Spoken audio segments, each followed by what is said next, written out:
Hey guys, welcome back to my government track YouTube channel. आज इस video में हम ओएनजीसी मैकेनिकल का previous year question paper discuss करने वाले हैं, जिसका ये पार्ट सेकंड है। ऑलरेडी हमने पार्ट 1 डिस्कस किया हुआ है। अगर आपने वो वीडियो देखा नहीं होगा तो आप देख सकते हो।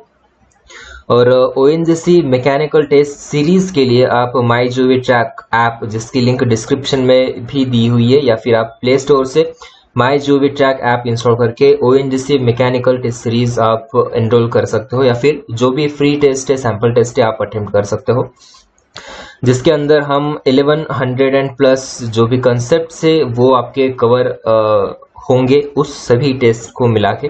तो एनीवे आप देख सकते हो, या फिर जो भी सैंपल टेस्ट है आप अटेम्प्ट कर सकते हो। पार्ट 1 में हमने ओएनजीसी मैकेनिकल मुंबई सेक्टर का जो क्वेश्चन पेपर था उसके 10 क्वेश्चंस देखे हुए थे, तो इस पार्ट में और उसके आगे वाले 10 क्वेश्चंस देखेंगे। तो चलिए स्टार्ट करते हैं। Question number 11, which process is used to reduce brittleness of a martensitic steel without any significant loss in its hardness। ठीक है, तो क्वेश्चन ये है जिसके ऑप्शन से normalizing, option B quenching, option C annealing, या फिर टेम्परिंग। अगर इस क्वेश्चन का आंसर आपको पता होगा तो आप वीडियो पॉज करके कमेंट बॉक्स में आंसर कर सकते हो। तो क्वेश्चन में क्या बोला है कि without any significant loss in its hardness, hardness में लॉस नहीं होना चाहिए, और हमें क्या करना है, रिड्यूस करना है ब्रिटलनेस को। तो हम किस प्रोसेस को यूज करेंगे? ठीक है, तो करेक्ट आंसर है इसका option D, that is tempering. We can use tempering, और tempering is used to reduce brittleness of martensitic steel without any significant loss in its hardness. तो बेसिकली टेम्परिंग में होता क्या है, एक हीटिंग प्रोसेस है ये tempering. In tempering the component is heated. ठीक है, एक हीटिंग प्रोसेस है, the component is heated to a below critical temperature followed by air cooling produces a relatively small size of grains compared to annealing। सबसे पहले ये तो एक heating process है। इसमें होता क्या है कि क्रिटिकल टेम्परेचर के बिलो हम हीट करते हैं, और एयर कूलिंग प्रोसेस होता है इसके अंदर, सो दैट जो ग्रेन साइज है, small size grain size produce हो as compare to annealing. Hence brittleness is reduced and a little ductility enhances without significant loss of hardness। ठीक है, तो करेक्ट आंसर होगा इसका, ये होगा आपका tempering. Option D is the right answer. Next question, question number 12, strength of a metal decreases and ductility increase of a solid metal due to what. हमें क्या चाहिए, डक्टिलिटी इंक्रीज होना चाहिए। तो डक्टिलिटी कब इंक्रीज होता है, जब हम किसी भी मटेरियल को हीट करते हैं, ठीक है, उसका टेम्परेचर इंक्रीज करते हैं, तो वो डक्टिलिटी इंक्रीज होता है और स्ट्रेंथ जो है वो डिक्रीज होता है। तो ऑब्वियसली करेक्ट आंसर इसका होगा option B, that is increase in temperature. ठीक है, अगर हम टेम्परेचर इंक्रीज करते हैं मटेरियल का तो ऑब्वियसली डक्टिलिटी जो होगा वो इंक्रीज होगा, और स्ट्रेंथ जो होगा वो डिक्रीज होगा। So B is the right answer. Next question, question number 13, to achieve directional solidification dash dash are used. Casting का क्वेश्चन ये प्रोडक्शन में से। तो डायरेक्शनल सॉलिडिफिकेशन, या फिर हम ऐसे भी बोल सकते हैं कि यूनिडायरेक्शनल सॉलिडिफिकेशन अचीव करने के लिए हम क्या यूज करते हैं। तो ऑब्वियसली ऑप्शन है इसके चिल्स, चिजेल्स, ट्रॉवेल, या फिर ट्रॉवेल। ओके, डबल आ गया है, बट करेक्ट आंसर ये है इसका चिल्स। हम चिल्स यूज करते हैं कास्टिंग में to achieve directional solidification. Chills and paddings are used to provide unidirectional solidification। Chills are metallic objects। Basically होता क्या है कि मेटालिक ऑब्जेक्ट होता है which are placed in the mold to increase the cooling rate of casting। ठीक है, cooling rate को increase करने के लिए एक मेटालिक ऑब्जेक्ट होता है चिल, जिसको हम बोलते हैं which is placed in the mold to increase the cooling rate of casting। ठीक है, so correct answer is option A, that is chills। to achieve directional solidification chills are used। ये बहुत बार क्वेश्चन ऑलरेडी पूछा जा चुका है, SSC के exams में भी बहुत बार ये क्वेश्चन पूछा जा चुका है। Next question, question number 14, skeleton patterns are generally used for what। Option A ferrous casting, option B non ferrous casting, option C hollow casting, या फिर लार्ज कास्टिंग। ठीक है, स्केलेटॉन पैटर्न्स जो होते हैं, ये भी कास्टिंग के चैप्टर का क्वेश्चन है, कास्टिंग इन प्रोडक्शन। तो स्केलेटॉन पैटर्न्स जो है ये हम जनरली यूज करते हैं for large casting. So correct answer होगा इसका option D, large casting.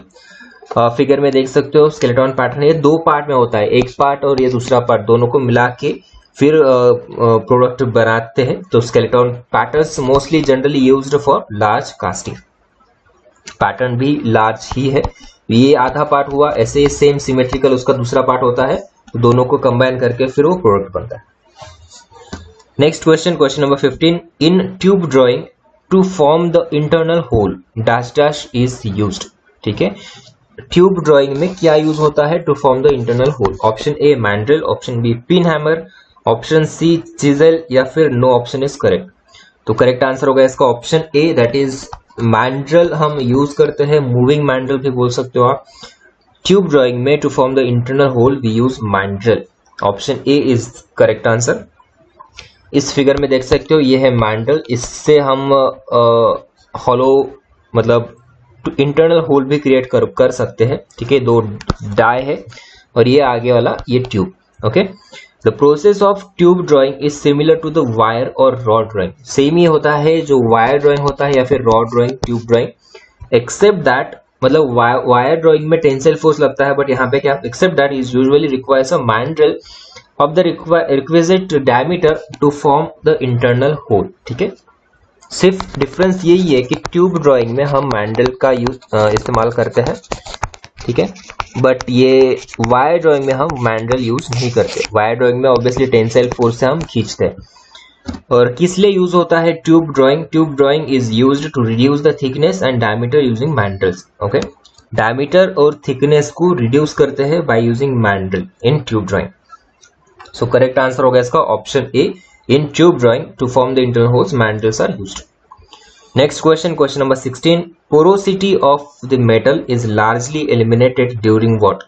porosity कैसे हम eliminate कर सकते हैं? Option A hot working, option B cold working, option C both hot and cold working, option D no option is correct.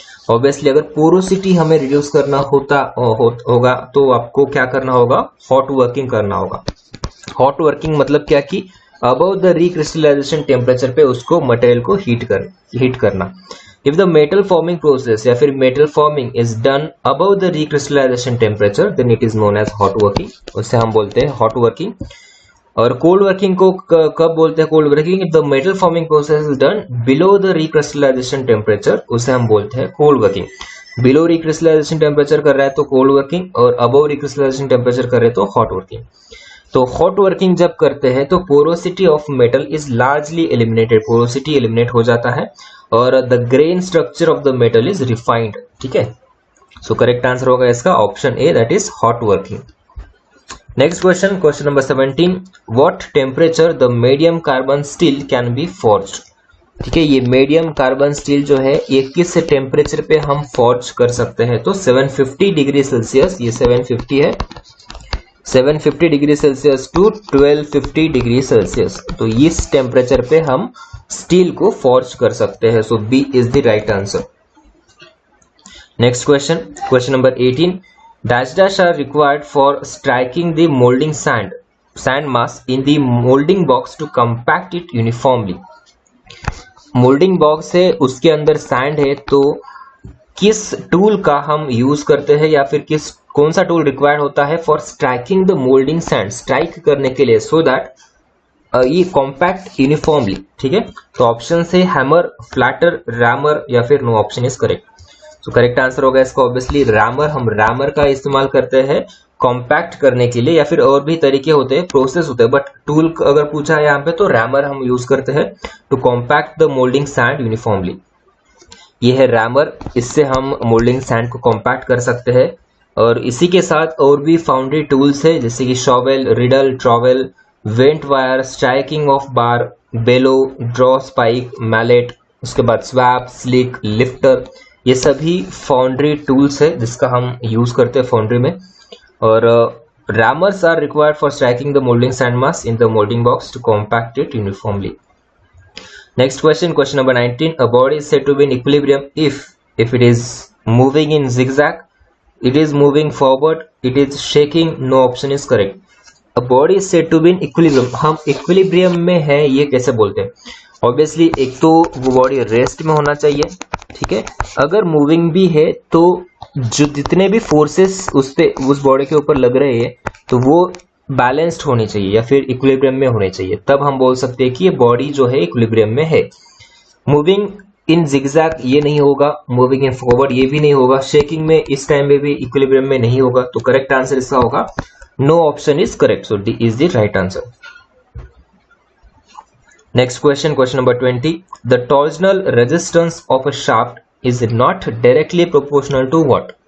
Torsional resistance, इसको हम torque भी बोल सकते हैं या फिर टॉर्जनल मोमेंट भी बोल सकते हैं। तो torsional resistance T by J of a shaft is not directly proportional to what?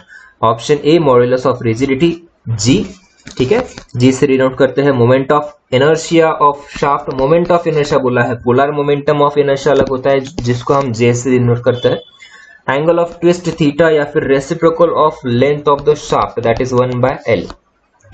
तो नॉट डायरेक्टली पूछा है, किसको डायरेक्टली प्रोपोर्शनल नहीं होता है, टॉर्जनल रेजिस्टेंस। तो आपको टॉर्जनल इक्वेशन पता होगा। टॉर्जनल इक्वेशन क्या है, T by J is equal to G theta by L is equal to tau upon R, ठीक है। तो ये है टॉर्शनल इक्वेशन। T मतलब टॉर्क, J मतलब polar moment of inertia, length of shaft, modulus of rigidity, theta is the angle of twist, torque हुआ ये radius of shaft हुआ। तो T बाय J इसे हम बोलते हैं torsional resistance. The torsion T is nothing but the maximum torsional resistance. T by J is, देखो अगर इसको अरेंज करते हैं तो T बाय J क्या आता है, G theta upon L, okay. और ओनली T क्या आता है, T अगर इस J को भी इधर लेके जाए, G theta upon L multiply by J, तो ऑब्वियसली ये डायरेक्टली प्रोपोर्शनल हो गया इसके मॉडुलस ऑफ रिजिडिटी के, थीटा एंगल ऑफ ट्विस्ट के 1/L, मतलब ये डायरेक्टली प्रोपोर्शनल हुआ reciprocal of length and polar moment of inertia. तो करेक्ट आंसर क्या होगा इसमें, मॉडुलस ऑफ रिजिडिटी तो है directly proportional, angle of twist भी है, रेसिप्रोकल ऑफ लेंथ भी है, 1/L भी है, तो बचा क्या, मोमेंट ऑफ इनर्शिया। I नहीं है, J है, ठीक है, पोलर मोमेंटम ऑफ इनर्शिया है, इसमें I नहीं है, तो करेक्ट आंसर होगा option B. So torsional resistance of a shaft is not directly proportional to moment of inertia of the shaft section, so B is the right answer, okay. तो ये हुआ आज, ये है पार्ट सेकंड के 10 questions. अगले part में हम और 10 क्वेश्चंस डिस्कस करेंगे पार्ट 3 में, नेक्स्ट 10 क्वेश्चंस डिस्कस करेंगे। और इसके बाद और एक पॉइंट मुझे बताना है कि हमने कंसेप्ट सीरीज लॉन्च की है। कंसेप्ट डेली हम एक कंसेप्ट डिस्कस करते हैं यूट्यूब पे फ्री में ही, तो आप वो सीरीज देख सकते हैं। ये जो कंसेप्ट हम डेली डिस्कस करते हैं वो कंसेप्ट जो है वो डिफरेंट एग्जाम्स के लिए आपको यूजफुल होंगे, तो आप वो सीरीज भी देख सकते हो। और ONGC मैकेनिकल टेस्ट सीरीज अगर आप एनरोल करना चाहते हो तो आप एनरोल कर सकते हो MyGeometry ट्रैक ऐप, जिसकी लिंक डिस्क्रिप्शन में भी दी हुई है, या फिर प्ले स्टोर पे भी ये ऐप अवेलेबल है, जिसके अंदर 80 टेस्ट होंगे, 70 subject wise, 5 non technical and 5 full length mock. Total attempt जो होगा आपका 3 अटेम्प्ट दिया जाएगा पर टेस्ट, ठीक है। उसके अंदर 1100 से भी ज्यादा कंसेप्ट्स क्लियर होंगे, बिकॉज एक कंसेप्ट अगर आपकी क्लियर हो जाती है तो उसके बेस जो भी 4 से 5 क्वेश्चंस न्यू बनते हैं तो ये कवर हो सकते हैं। तो अगर आप सैम्पल टेस्ट सीरीज या फिर एनरोल करना चाहते हैं तो MyGeometry ट्रैक ऐप इंस्टॉल करके स्टोर पे जाके ONGC मैकेनिकल टेस्ट सीरीज को एनरोल कर सकते हैं। आप फ्री टेस्ट जो है वो पहले अटेम्प्ट करें, क्वालिटी वगैरह चेक भी कर सकते हो, उसके बाद आप एनरोल कर सकते हो, ठीक है। अगर वीडियो में कोई क्वेरीज है, कुछ क्वेश्चन में कुछ डाउट है, तो आप कमेंट बॉक्स में कमेंट कर सकते हो, और वीडियो अच्छा लगा तो लाइक भी कर सकते हो। और अभी तक आपने चैनल को सब्सक्राइब नहीं किया होगा तो सब्सक्राइब करके बेल आइकन प्रेस कर देना, ताकि इसी प्रकार की अपडेट्स आपको मिलती रहे। Thank you so much for watching this video, thank you.